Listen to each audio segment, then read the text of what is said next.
Hi, I'm Jenny Connor, an early childhood educator from Tasmania, and we're here today to talk about intentional teaching. So welcome to Judy Radich, who's going to share her rich experience with us. Thanks, Jenny. Yes, my name's Judy Radich and I'm an early childhood educator. I've been working in early childhood for a long time now, and I manage a long day care centre in Tweed Heads in northern New South Wales. There was another example that you were telling me about that was more what people might have in their minds when they think about intentional teaching or explicit teaching, more of a learning area, discipline-based. Can you talk about that? Well, yes, that I guess before I just talk about that example, I would just like to talk about our service and how we use small groups as part of our program. Small groups for us are a daily thing that happen with a dedicated educator to each small group, and it's something we believe in. We know that children learn from these experiences. In fact, children now, if we miss a small group because we've got a visitor or something, children ask for us, you know, where's our small group today? And as much as the example that we're showing gives one, is just one example of small group. Small group can look different every day, and how small groups are set up and managed, they might derive from, say, a child bringing some seeds. So small group for a few days might be planting and nurturing those seeds. It might be we have some new equipment, and so the educator will talk to the children about and demonstrate even about how we might use that piece of equipment. Or it might be that a nest fell out of the tree that morning, and so as part of a small group they might do some research to think and find out about what sort of bird belonged to that nest. And so the small group that we are going to see was really based on an educator listening and watching children and hearing them talk about things like measurement and length, and comparing who was taller, who was shorter.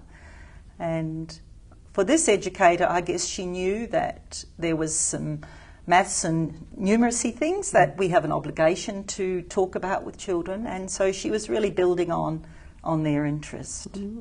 So what did she do?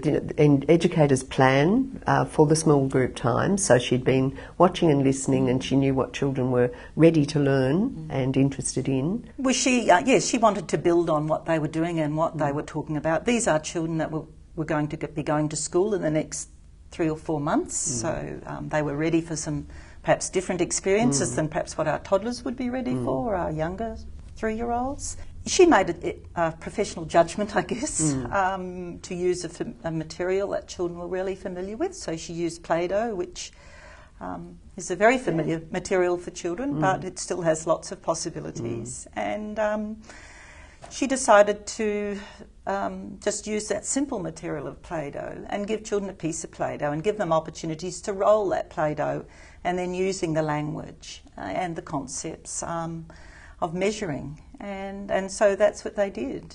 She also made some deliberate decisions that they would sit around the table and have conversations. And I think when you look at the vignette, you'll see that, for some people they might say that these children are waiting for a long time for their piece of Play-Doh, whereas others might say these children were really happy to wait. They were eager to be there. They were enjoying the conversations with the educator and with each other, and able to focus on the task at hand. I thought it was lovely the way that it took the time for the group to settle, for her to finish conversation. She was really respectful to the individual she was in a conversation with. She included the other children, handed out the Play-Doh to each child, and it was a very gentle and calming beginning to a conversation, which is mathematical language. It wasn't like, everybody sit down and we will do this. It was a very natural way of going about it. So the children obviously learned a lot about mathematical language. Yes, and I think some of them learnt new concepts and ideas, and it didn't just stop there. And I think, I guess that's one of the things around some of the practices in early childhood is you might think it's not just a focus on mathematics, and one experience isn't so tight that it only does that. I mean, there was lots of conversations, there was lots of cooperation, there was lots of comparing, and the children were active and involved and on task. Okay, we had the Play-Doh yesterday, and what special things did we do with the Play-Doh yesterday? Special? Yes, what else? I I don't know because I wasn't here yesterday. Maybe even Macy's? Yes. Yesterday it was raining and me and Samuel were sitting on that side and we got all wet. You did. The rain came through. Did you hear that, what Rakeem just said? No. Yesterday when we were out here, what happened, Rakeem? Tell them again. Me and Samuel were here and from there kids were falling down and back. So we needed to go inside. And where did the drips come from? The roof. And what were they? Maybe it was from the rain yesterday. And yesterday I built a fort with the table and went. Yeah, and yesterday, friends came over. And Donna and Kelly and Harry and Joey. Get inside. Haven't we done? Yeah. There's 2 Donnas. Okay, you're waiting for yours, Alexis. There were 2 Donnas at your house. No, 1 Donna at mine. 1 Donna. And there was a Kelly. Did they come for a play day? I'm going to bet it was my mummy's friend. Look, a big blob of... Look at my hand.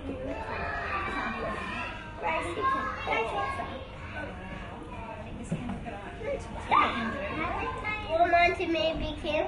Okay. Yeah, you did it. What are you going to do with it first, do you think? The shot from hands. Oh, he went. I know for my mum.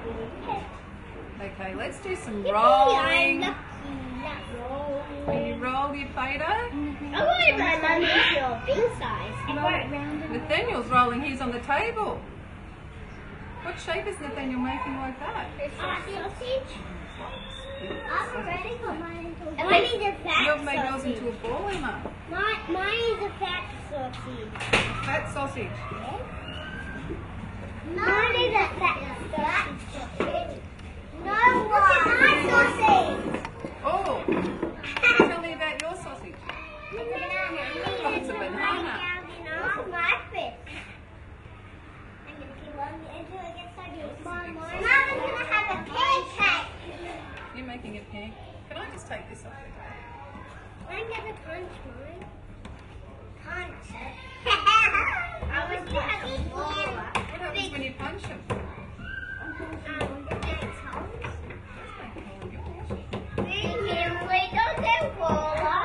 We're using our hands today. You've got to think of ways. I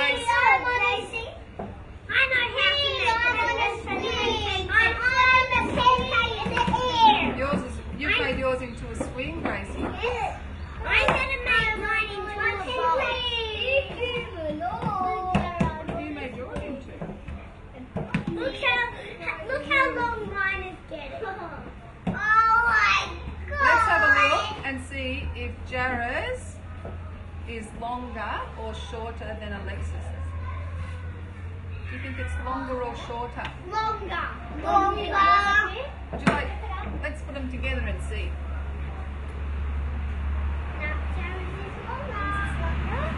Jara's is the longest. Could you make yours longer, Alexis, do you think? You just need to keep it rolling. How can you make it longer? You have to roll it. Keep rolling. I'm making your pancake. Oh, that's yours. Can you just move yours? Mine made a ball. Move yours sideways. Have a look at that little one. Keep one that way. Look at that. Is that bigger than Alexis? No. Now let's see. Oh, gonna measure them? Longer. Have a look. Ready? I think mine is longer. Almost. Do you want to try and keep going? Do Ready? you want to try yours, Aaron, and see if yours is the same size as Jara's? I'm not going to do that. Oh, I think it. What about you, Emma? Would you like to measure it and see if it's the same size as Jara's? Can I return all the Lydia's, please? So see if yours is... Rosie wants you to take yours over there and see if yours is the same size. I can't see you place. My name broke yours. What do you think? The sail wall. Just Squish it together. my look. What do you think? Would you keep rolling, Olivia? Look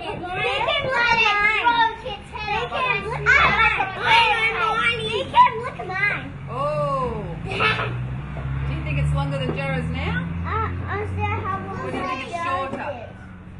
Or who do you want to measure yours with, Kobe? Jara's.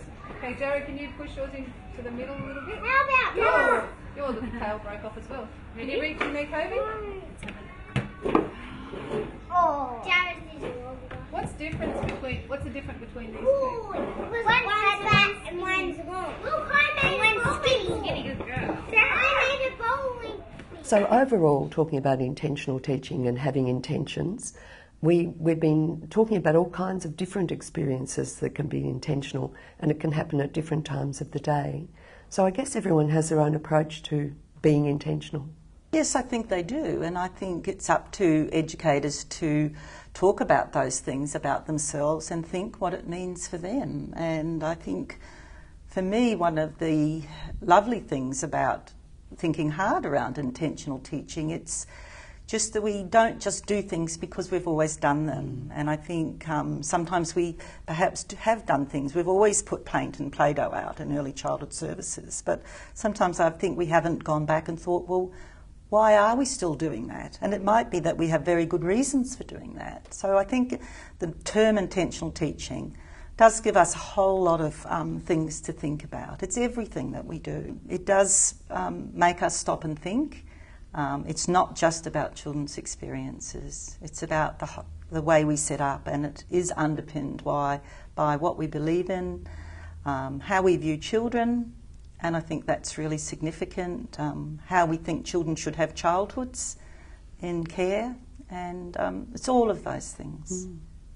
And being intentional helps us to focus on the learning and what learning we hope will accrue from this set of experiences. I think so, and I think for a number of years, perhaps in early childhood, we said, oh, anything goes, and, perhaps we just let children do what they feel like doing. But intentional teaching is really about active engagement with the educator, having a plan, being able to adapt that plan as the needs of children change and grow. But it is about saying there are some things to teach in early childhood and being able to express that and teach them. Well, thank you, Judy. That's been a fantastic conversation. And we hope that these materials will be a valuable resource for all kinds of early childhood settings to inspire conversations and reflections.